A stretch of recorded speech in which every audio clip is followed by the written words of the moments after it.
ಅಪ್ಪ, initial fund ಮಾತ್ರ ಬೇಕಾಗುತ್ತದೆ.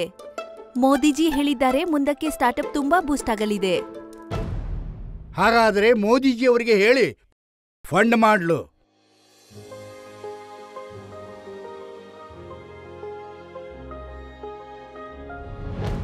ಪ್ರಧಾನಮಂತ್ರಿ ನರೇಂದ್ರ ಮೋದಿಜಿ ಮಹಿಳಾ ಉದ್ಯಮಿಯರಿಗಾಗಿ ಸ್ಟಾರ್ಟ್ಅಪ್ ಅವಕಾಶಗಳನ್ನು ಸೃಷ್ಟಿಸಿದರು, ಫಂಡ್ಸ್ ಒದಗಿಸಿದರು, ಯಶಸ್ವಿಯಾದರೆ ಅವಾರ್ಡ್ಸ್ ನೀಡಿದರು ಮತ್ತು ಕಳೆದ ಕೆಲವು ವರ್ಷಗಳಲ್ಲಿ ಮಹಿಳಾ ಸ್ಟಾರ್ಟ್ಅಪ್ಗಳು ಬಹಳಷ್ಟು ಯಶಸ್ವಿಯಾದವು ಅಲ್ಲದೆ ಕೆಲವು ಯೂನಿಕಾರ್ನ್ಗಳು ಆದವು.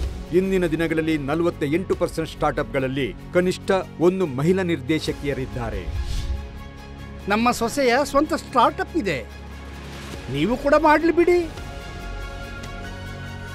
9 ವರ್ಷಗಳ ಅದ್ವಿತೀಯ ಸ್ಟಾರ್ಟ್ಅಪ್